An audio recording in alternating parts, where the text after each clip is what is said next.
লাগে। এ নবীর উম্মতের দল, আজকে আমরা তেলাওয়াত থেকে দূরে সরে গেছি, কোরআনের শিক্ষা থেকে দূরে সরে গেছি। এই জন্য আমাদের উপর গজব আর আযাব। যারা কোরআন তেলাওয়াত বেশি বেশি করবে তাদের ঘরের মধ্যে আল্লাহ রিজিকের অভাব রাখবে না। বলে তার প্রমাণ কি? সূরা ওয়াকিয়া যে বেশি বেশি তেলাওয়াত করবে আল্লাহ বলেন তার ঘরে আমি আল্লাহ অভাব রাখবো না। যে বেশি সূরা ওয়াকিয়া মাগরিবের পরে তেলাওয়াত করবে তার ঘরের মধ্যে আমি আল্লাহ রিজিক বৃদ্ধি করে দেব। আয়াশের পরে সূরা মুলক তেলাওয়াত করবেন। সূরা মুলকের আমল এত বড় আমল, আল্লাহর পয়গম্বর সাল্লাল্লাহু আলাইহি ওয়াসাল্লাম বলেন সূরা মুলক যে ব্যক্তি আশারের পরে তেলাওয়াত করবে মৃত্যু বরণ করতে দেরি হবে। কবরের মধ্যে জিজ্ঞাসা করা যদি হয় আর কোরআন বলবে ইয়া রাব্বি আল্লাহ, ওই ব্যক্তি আমি সূরা মুলককে তেলাওয়াত করেছে তাকে না আমি জান্নাতে প্রবেশ করব না। যে ব্যক্তি সূরা ইয়াসিন ফজরের পরে তেলাওয়াত করবে আল্লাহ রাব্বুল আলামিন বলেন তার পুরা দিনের রিজিকের জিম্মাদারি আমি আল্লাহ নিয়ে নিলাম। আসরের পরে যদি তেলাওয়াত করে সূরা নাবা আম্মা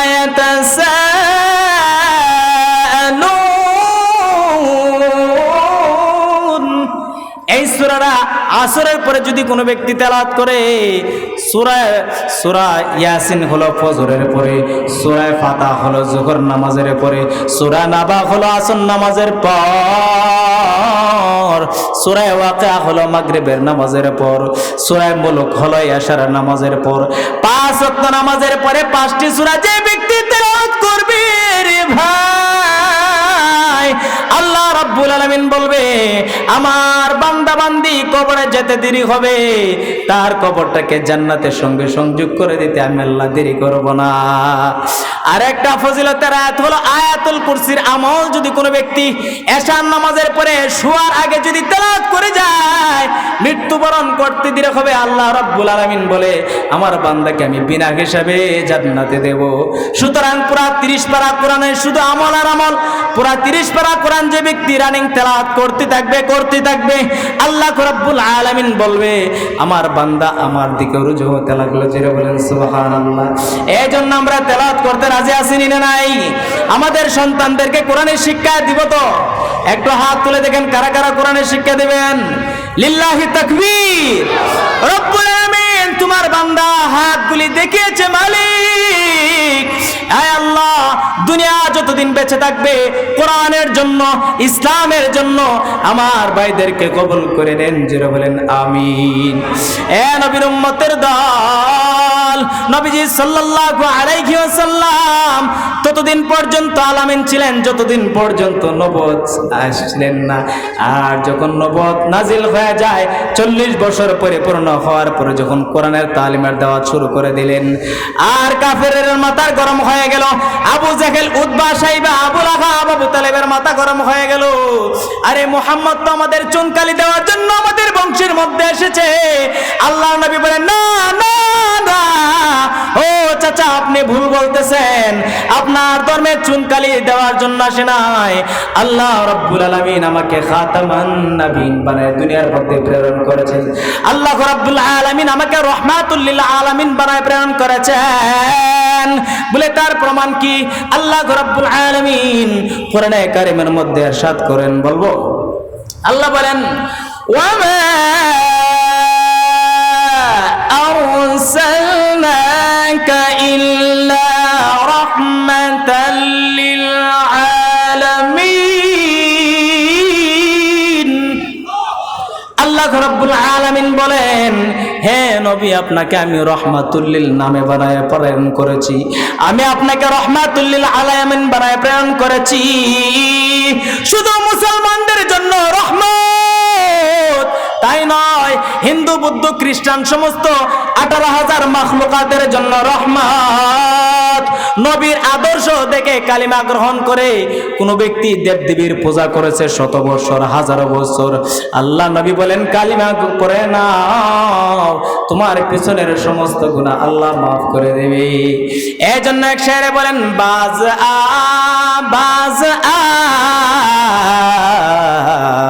रहच हस्ती बाज आ इधर गाह मदरगाह ना उम्मीद नीस्त सद हजारा बुतफुरुस्ती बाज आ। শত বছর দেবদেবীর পূজা করেছো, কোনো বাধা নাই। শত বছর গাছের পূজা করেছো, মাছের পূজা করেছো, বাধা নাই। কিন্তু যখন ফিরে এসে কালিমা পড়ে নিলা, মুহাম্মদের কালিমা গ্রহণ করলা, লা ইলাহা ইল্লাল্লাহু মুহাম্মাদুর রাসূলুল্লাহ, সবাই বলেন সাল্লাল্লাহু আলাইহি ওয়াসাল্লাম। এই কালিমা পড়ে আশহাদু আল্লা ইলাহা ইল্লাল্লাহু আশহাদু আন্না মুহাম্মাদান আবদুহু ওয়া রাসূলুহু, এই সাক্ষ্য দিয়ে যারা কালিমা গ্রহণ করে নেয়, আল্লাহর নবী বলেন তার জীবনের সমস্ত গুনাহ খাতা মাফ। ইসলামের মধ্যে দাখিল হয়ে গেছে গাছের পূজার পাপ, মাছের পূজার পাপ, দেবদেবীর পূজার পাপ, সূর্যের পূজার পাপ, চন্দ্রের পূজার পাপ, সমস্ত পাপগুলি আল্লাহ মোচন করে দিয়ে তোমাকে নিষ্পাপ মাসুম বাচ্চার মতো বানিয়ে দিবেন। এ নবীর উম্মতের দল, আবু জাহেল নবীজির শত্রুতামি করেছে, কিন্তু বেড়ার মধ্যে কান লাগায় লাগায় তেলাওয়াত শুনছে কিনা? শুনছে না। আব্দুল্লাহ ইবনে উবাই ইবনে সুলুল বললেন, হে আবু জাহেল, তুমি দিয়ে মুহাম্মদের বিরোধিতা করো, আবার দি মুহাম্মদের তেলাওয়াত তুমি বেড়ার মধ্যে কান লাগায় শোনো, বুঝতে পারলাম না। বলে, হ্যাঁ, মুহাম্মদের তেলাওয়াতে কেমন জানি জাদু, যখন তেলাওয়াত করে আমি আর না শুনে থাকতে পারি নাই। বলে, বিরোধিতা কেন করো? বিরোধিতা করে এই জন্য, সে বুঝেও বিরোধিতা করে, সর্দারের মাতাব্বরীর হেডাম ছাড়তে পারে নাই, সর্দারের মাতাব্বরীর যে একটা ওয়েট আছে ছাড়তে পারে নাই। এমন আসেনি না নাই? সমাজের মধ্যে বলে অনেকে হ্যাকমতে কথা বলবা, হ্যাকমত হইতে হইতে এমন হ্যাকমত হয়েছে সমাজে, এটা মুনাফিকের 1 নাম্বার কাতার হয়ে গেছে। হেরে গিয়া তোরা কান চালাই দিস, তার সমাজ কই থাকে। আর ইমাম সাহেব রেখো এরা দিয়া বাধা দেন, সমাজের মধ্যে কেড়ে গানো ইমাম সাহেবরা লাগাই দিয়ে বাধা দিত, আর তাই না মধ্যে কয় তা করিতে আমরা কমনে বলে ফুলাহন এটা করিতে হয়। এখন সর্দার নামের কিছু মুনাফিক আছে, এরা সমাজ নষ্ট করতেছে, ঠিক না বেঠিক? আওয়াজ দিয়ে বলে ডিজে গান বিয়ার মধ্যে নামাজ এলে তো পাকই হয় না। পাক ডিজে গানের আওয়াজ যতক্ষণ 7 তলার থেকে একবারে 7 আসমান পর্যন্ত না গেছে, আর মাটির থেকে 7 জমির নিচের আওয়াজ যখন না লড়ছে, এটা বিয়া পাকই হয় না। বেঠিক কইছি? বিয়া পাকো না। অথচ মহর ধরে কত জানেননি? 10 লাখ, 15 লাখ, 20 লাখ। বলে কেন? যদি চাইরা দেয়। কি দেয়? যদি চাইরা দেয়। এই যদি চাইরা দেয় সমাজ যে এই ব্যবস্থা চলতেছে, এই জন্য আমাদের সমাজে জিনা, ব্যভিচারী, রাহাজানি, ইফতিজিং বেশি চলতেছে। কোন কারণে? 2টা কারণ। একটা কারণ হলো মহর ধরে 15 লাখ, বিয়া করার ক্ষমতা নাই যুবকের। কারণ ফেসবুক আর ফ্রি ফায়ার সার্ভিস চালাইতে চালাইতে লেখাপড়ার কাম ডাইল। চাকরি হবো কি? ফাইল লিয়ে ঘুরতে ঘুরতে জীবন তসন, চাকরি নাই। চাকরি সব আমলা কামলার, আর মুসলমানের সন্তানের চাকরি নাই। আর আরেকটা হলো, যতদিন পর্যন্ত মেয়ের 18 থেকে 20, 22, 25 না হয়েছে বিয়া দেওয়া যাবে না। আর ছেলের যতদিন পর্যন্ত 35, 40 না হয়েছে বিয়া করানো যাবে না, বলে বয়স হয়েছে না। বয়স কখন হয়? যখন আওয়াজ হয়। কাঁঠাল চিনেননি? আমাদের পূর্বাঞ্চলে গাছের মধ্যে কাঁঠাল পাইকা ফাইটটা গ্রান বাইর, অনেক সময় গাছের জোরের ভিতরে মাটির নিচে কাঁঠাল ধরে। কাঁঠাল যখন পাইকা ফাইটটা গ্রান বেরো, তখন বোঝা রে নাকটা যখন টান দিয়ে বোঝা গেছে কাঁঠাল ফাটছে। তে সমাজের কিছু বগাটের ছেলেরা যখন আকাম করে আওয়াজ দেয়, বলে আব্বা বিয়ার বয়স হয়েছে, আপনা বিয়া করাও, তখন বুঝে যে আমার সন্তানের বিয়ার বয়স হয়েছে। এই জন্য কোরআনের শিক্ষা যাদের মধ্যে নাই, তাদের ফ্যামিলি থেকে এই সমস্ত আওয়াজ আসতে থাকে, ঠিক না বেঠিক? চিল্লায় বলেন। আর যেই ঘরের মধ্যে কোরআনের তালিম, যেই ঘরের মধ্যে ফাজাইল আমলের তালিম, যেই ঘরের মধ্যে নামাজ নামকের তারবিয়ত, এই ঘর থেকে এই সমস্ত আওয়াজ আসবে না। বলে মা, যখন তুমি কলেজে যাইবা পর্দা পুশিদার চেহারাটা ঢেকে যাইবা।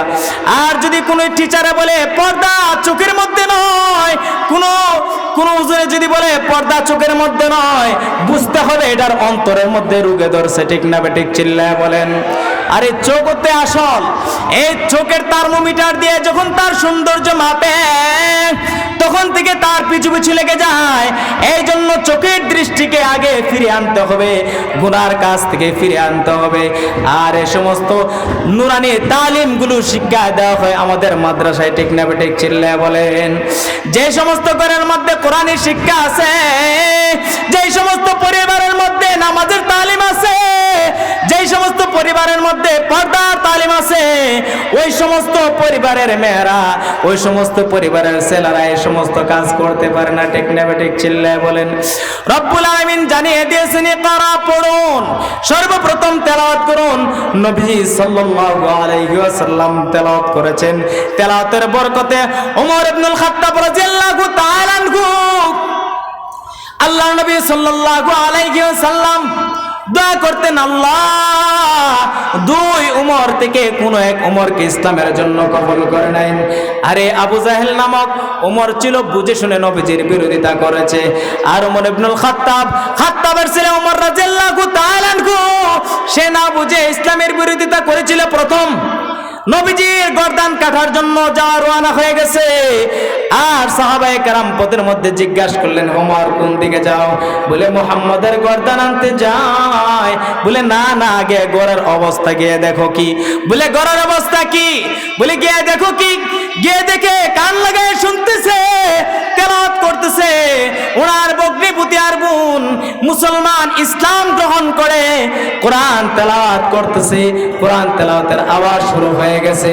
আল্লাহর নবী সাল্লাল্লাহু আলাইহি ওয়াসাল্লামের নাজিলকৃত কিতাব কোরআন তেলাওয়াত শুনতেছে। ওমর রাদিয়াল্লাহু তাআলা আনহু দরজার মধ্যে নক দিলেন।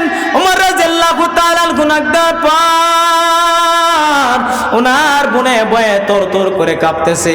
আরে ওমর এমন বীর ছিলেন, ওমর এমন সাহসী ব্যক্তি ছিলেন, যার নাম শুনে শয়তান 10 মাইল দূরে থাকতো। এই জন্য ওমর রাদিয়াল্লাহু তাআলা আনহু সঙ্গে সঙ্গে যখন শুনতে লাগলেন, তোঙ্গা মা আনজালনা আলাইকাল কুরআন লিতাশকা পড়তে লাগলেন। সঙ্গে সঙ্গে নবীজির দরবারে গিয়ে মুসলমান হয়ে গেলেন। নারায়ণ